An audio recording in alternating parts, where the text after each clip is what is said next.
You're watching The Legal Breakdown. So, Glenn, big day in court. It was the remainder of Michael Cohen's cross-examination, who is likely the final witness, not only for the prosecution, but also the entire trial. And there was a lot of news made here, so we're going to dig into that. But first, just a reminder for those watching, Glenn and I will be doing daily comprehensive coverage of the entirety of this criminal prosecution. So if you want to follow along, please make sure to subscribe. Okay.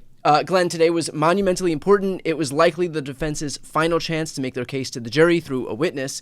We spoke after Michael Cohen testified for prosecutors. He was deeply damaging to Donald Trump. And so the defense's goal here was to undermine Cohen's credibility. Did they accomplish that goal?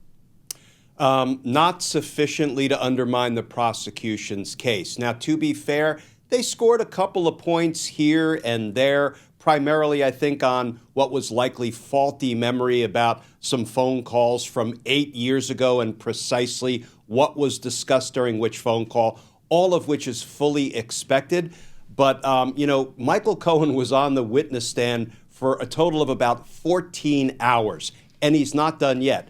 Redirect examination will begin on Monday when court is back in session. But over the course of 15 hours, the defense may have scored a point here, a point there. But in my estimation and my experience assessing the strength and quality of evidence in criminal cases for 30 years as a prosecutor, I don't think they did nearly enough to undermine what was a really powerful case on the other evidence and, most importantly, on the documents. Documents can't be cross-examined. Documents don't lie. Documents are not biased in favor of or against a defendant. And the documents lay out this criminal scheme to basically falsify business records, to cover up the true nature of hush money payments to gain unfair advantage in a presidential election. None of the cross-examination of Michael Cohen over the course of probably 10 hours that it lasted did anything to significantly chip away at the incriminating evidence.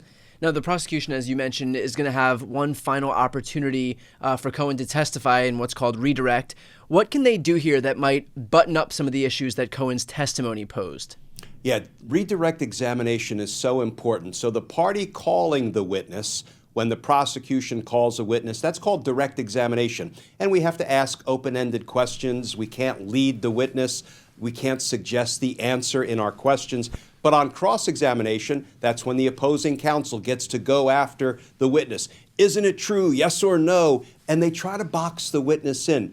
But Brian, our common life experience tells us that sometimes you can't answer a question with a simple yes or no. You need to explain. You need to put it in context. So on redirect examination, when the prosecutors come back, it is the opportunity to clean up anything they think needs to be cleaned up as a result of how the cross-examination played out. So if Michael Cohen wanted to explain something but was forced into a yes or no answer, the prosecutor will come back and say, Mr. Cohen, let's go back to the other day when you were asked X, Y, and Z and you wanted to explain and the defense attorney said, no, sir, just a yes or no answer. Go ahead and explain. Now is your opportunity to tell the jury what you wanted to tell them. So there's a lot of that kind of cleanup that goes on. But even more importantly than cleaning up any incomplete or maybe inaccurate answer, and there will be a good bit of that the prosecutors do, it's really kind of explaining to the jury what the stakes are for Michael Cohen. What do I mean by that? Here is a flavor, Brian, of what I expect prosecutors to do on cross-examination of Michael Cohen. After Michael Cohen was cross-examined, you lied, you lied, you lied before Congress, you lied here, you lied there. And Michael Cohen admitted all of those lies. So the lies, that's one category that the prosecutors are going to want to follow up on. And the other category is Michael Cohen was cross-examined with some audio recordings of some of the stuff he said. It's been reported out.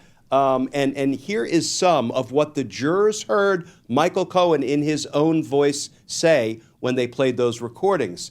Quote from Michael Cohen, "I truly effing hope that this man, Donald Trump, ends up in prison." And quote, "You better believe I want this man to go down and rot inside for what he did to my family." pretty powerful quotes, right? Michael Cohen obviously feels strongly about Donald Trump being held accountable for what he did. Now, the defense will say, well, that's why Michael Cohen told all these lies about Donald Trump in this courtroom under oath to this jury. The prosecutors will rebut that. And here is a little bit of how that will go. They'll say, Mr. Cohen, you admitted on both direct examination and cross-examination many times over that you lied previously. Isn't that right? Yes. And in fact, some of those lies you told to Congress under oath. Isn't that right? Yes. And you admitted that in your testimony here in this trial. Yes, I did. Let me ask you this, Mr. Cohen. Those lies you told to Congress under oath, who did they benefit? Who did they help? Well, Donald Trump. Did those lies help you? No. What happened to you? I got in trouble for telling those lies because I was lying for Donald Trump. I got caught and I went to prison. Okay, now what will happen if you lie to this jury under oath? I'll go back to prison. Are you interested in going back to prison? No, sir. I've been there. Ain't no fun. Okay, let me ask you this. We heard recordings, Mr. Cohen, of you in your own voice saying you want Donald Trump in prison. You want him to rot from the inside due to what he did to your family. Do you want Donald Trump held accountable for what he did? Yes, sir, I do. Okay, let me ask you this. Do you think there is a better chance of Donald Trump being held accountable for what he did if you told this jury a bunch of lies about Donald Trump or if you told them just the truth about what he did? Well, if I tell them just the truth, and is that what you've tried to do over the 14, 15, 16 hours that you testified before this jury under oath? Yes, sir, that's what I did. So what you're seeing, they're not necessarily going, piece of evidence by piece of evidence. What they're doing is they're painting a picture. And that picture is Michael Cohen told a bunch of lies previously, including to Congress, to try to cover up the crimes of Donald Trump, to try to help Donald Trump. And the only thing it got Michael Cohen was in prison. And now you bet he desperately wants Donald Trump to be held accountable for what he did, the bigger criminal fish in this particular conspiracy that Donald Trump and Michael Cohen were in. And he understands, Michael Cohen understands, that the way to do that now, the way to accomplish accountability is to tell the jury the complete truth about Michael Cohen's conduct and Donald Trump's conduct. So what you're doing is you're rebuilding and reassuring the jury that Michael Cohen understands the way to hold Donald Trump accountable now is to tell the truth, not to tell a bunch more lies, which will just get Michael Cohen put back in prison. Glenn, I gotta say, you're pretty damn good at this. That was a pretty impressive mock testimony that I just saw there. That was that you should definitely consider doing this for a living if you haven't already.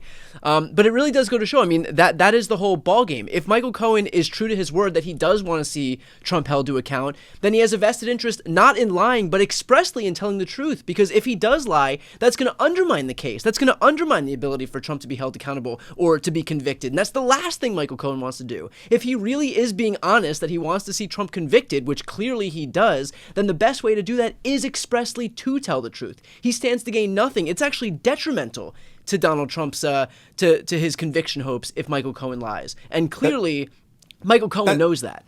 That's exactly right, Brian. It would be against Michael Cohen's interest to lie under oath at this point, and it would be against what Michael Cohen is trying to accomplish, accountability for the crimes that Donald Trump thus far has gotten away with. And I have done some version of that redirect examination more times than I can count, because when we put cooperating witnesses on the stand, a cooperating witness who was a criminal associate, a co-conspirator of the defendant that he has now flipped against and is testifying against, these are recurring themes. And the prosecutors understand how to present this to the jury in a way that they will credit Michael Cohen's testimony, and it's going to be easy for them to do because there's a mountain of corroboration. Michael Cohen was pre-corroborated before he ever hit the stand. So the couple little points that the defense scored on cross-examination, as they do on every cooperating witness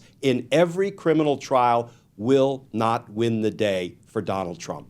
Just as a quick aside, a quick request for our Legal Breakdown audience. I wrote my first book. It's called Shameless, which is not to be confused with what I'm doing right now in terms of plugging my book during a legal episode. But if you would like to support me, then please consider pre-ordering the book. I'll put the link on the screen. I'll put it in the post description, or you can go to briantylercohen.com/book. I would very much appreciate it.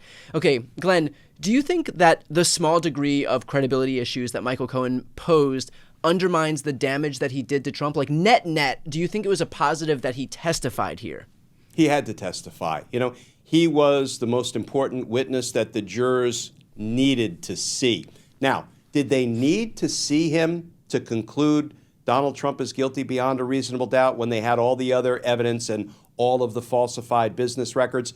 Maybe, maybe not. But there are times when jurors need to see a witness who is of central concern and involvement. The reason I say that is because there were times when I was trying criminal cases, Brian, and I would present all of the witnesses I thought were relevant and necessary to win a conviction. And then my jury might hang 11-1 or 10-2 for conviction. And I would get to go talk to the jurors after a hung jury was declared, a mistrial was declared because they couldn't agree unanimously on a verdict. And I would ask them, I would always kind of gauge how they received the evidence, what we could do better at a retrial. And I can't tell you how many times jurors would say something to me like, well, we heard testimony about Bob Smith being on the crime scene, but we didn't see Bob Smith testify during the course of the trial. Now, they didn't see Bob Smith testify because Bob Smith didn't have relevant, important evidence. Even if he had something of interest to say, he didn't have the kind of important evidence that I felt compelled to call Bob Smith as a witness. But I tried to learn my lesson from those failures. I always learned more from my failures than my successes, which is why I am such a learned man today. And I would recalibrate, my trial decisions. And sometimes I'd call Bob Smith, if only to say, I was on the crime scene, but there was something blocking my view and I didn't get a great look. Thank you, Mr. Smith. Because now the jury can't take that back into the deliberation room and say, what about Bob Smith? So now, Michael Cohen ain't no Bob Smith. Michael Cohen is a central witness. And I think if the prosecution had declined to call him, the jury would have held that against the prosecutors and said, listen, we needed to hear from the man himself who made the hush money payments and helped create the false business records to cover it all up. We needed to hear from him, so I think it was absolutely the right call, and I think he did far more harm than he did, good for Trump's defense in the couple of points that Trump's defense attorneys were able to score off of Michael Cohen's testimony. All right, so Glenn, we heard from a number of witnesses. We heard from Michael Cohen, Stormy Daniels, David Pecker. What is the crux of the prosecution's argument that was corroborated by every single witness that will likely be responsible for Trump being convicted? The crux of the case is that they falsified business records. That's the crime. 34 felony counts of falsifying business records, and it couldn't be more obvious. This was not payment for legal services to Michael Cohen. This is repayment of hush money that Michael Cohen paid, and Michael Cohen had to take out money from a home equity line of credit to do it. And he even had to hide that from his wife. That's how desperately he wanted to please Donald Trump. He wanted to do Donald Trump's bidding. And then they falsified these checks that Donald Trump was writing, pretending that they were, payment for legal services.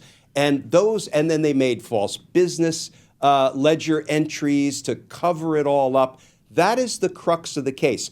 Why were they doing all this? That becomes the second most important question. They were doing it to gain unfair advantage in an election and to get around campaign finance laws regarding contributions to a campaign, like paying to hide, to bury, to secrete from the American people deeply damaging evidence that might very well have led to Donald Trump not being elected in 2016. That's the crux of the case.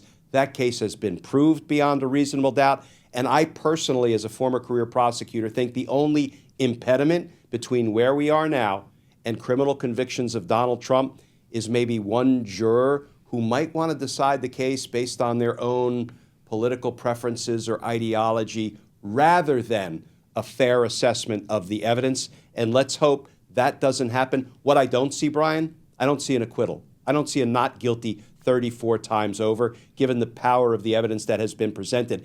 And anything short of an acquittal, any hung jury, it could be 1 for conviction and 11 for acquittal. That gives the prosecutors the opportunity to retry the case. I did many retrials in my 30 years, and what I will tell you is more often than not, we won the retrial. Why? Because we got to step back, reassess, retool our presentation. We now know what the defense was going to do by way of cross-examining our witnesses and presenting their own witnesses, if any. And more often than not, well over 50% of the time, we went to a retrial after a hung jury. It resulted in a conviction. All right, Glenn. So moving forward now, if I'm not mistaken, trial is off tomorrow on Friday because the judge did grant Trump's request to be off for Barron's graduation. Is that correct? Well, that was one of the reasons. I think there might have also been some juror conflicts. But yes, ultimately the judge said, okay, we won't sit on Friday, but we'll be back for the prosecution's redirect of Michael Cohen come Monday morning. Okay, and I'm sure Donald Trump is very much looking forward to the graduation of one of his children, even though he may or may not have been in attendance at any of the other graduations, but apparently this one was just too important to miss. Yeah, and interestingly, he gave an interview a couple of weeks ago talking about his wonderful 17-year-old son, Barron. The problem is Barron turned 18 in March. That's right. He didn't even expect to be at a graduation this year. It just sprung up on him. As far as he knew, just a couple weeks ago, it felt like just days ago that Barron Trump was just 17 years old and that he would be looking forward to his high school graduation next year. So with that said, we'll continue to stay on top of this trial as it resumes on Monday. For those watching right now, if you want to be able to follow along as we continue our coverage of this, please make sure to subscribe to both of our channels. Both of us are heading toward milestone numbers. Glenn's heading up toward 1 million. This channel is heading up toward 3 million. So if you're not yet subscribed, please make sure to hit the subscribe buttons right here on the screen. I'm Brian Tyler Cohen. And I'm Glenn Kirshner. You're watching The Legal Breakdown.